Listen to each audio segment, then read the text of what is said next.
ครับมื้อนี้เฮ็ดเฟอกินพี่น้องเลยแล้วแรงเลยเฮ็ดเฟอ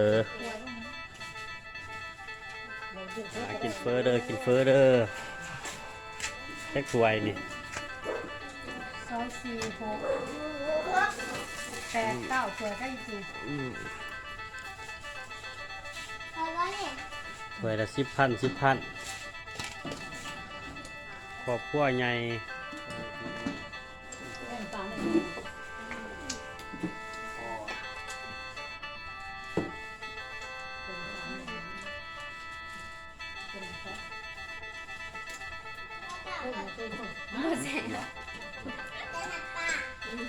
ใส่ลูกอันนี้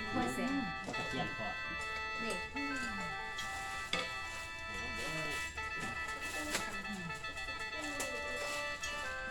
้ายเสียฟ้าเสียหน่อยเ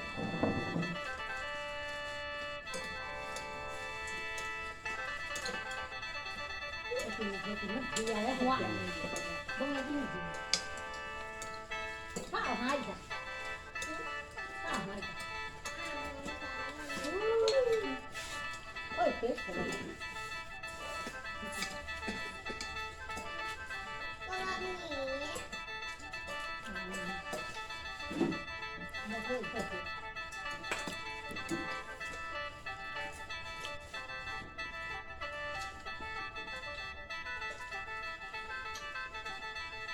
บางคนมันหลบไปอยู่เนาะ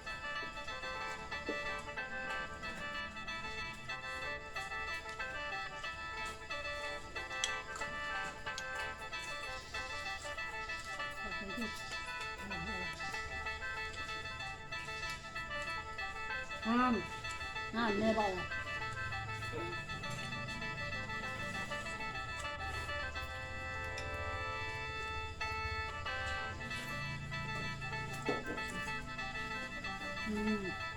อ้าว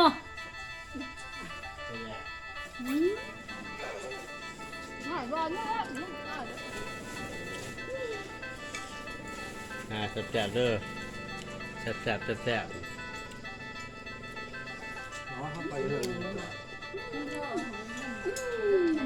กินเฟอพี่น้องเลยครอบครัวใหญ่ขาบละแสน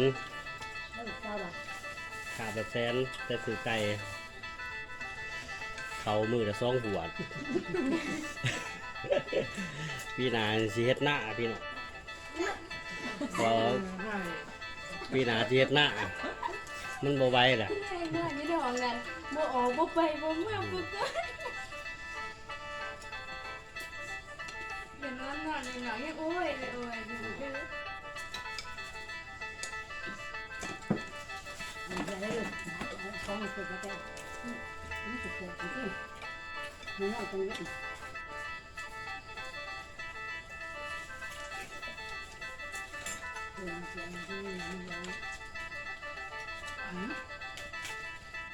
เดินคือเอาเดี๋ยวคือ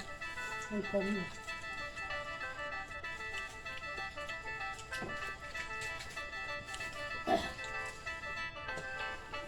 ข้างนอกก็คือ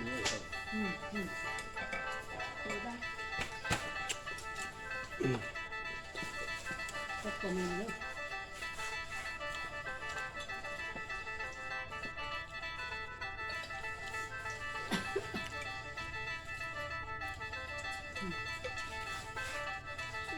โอเค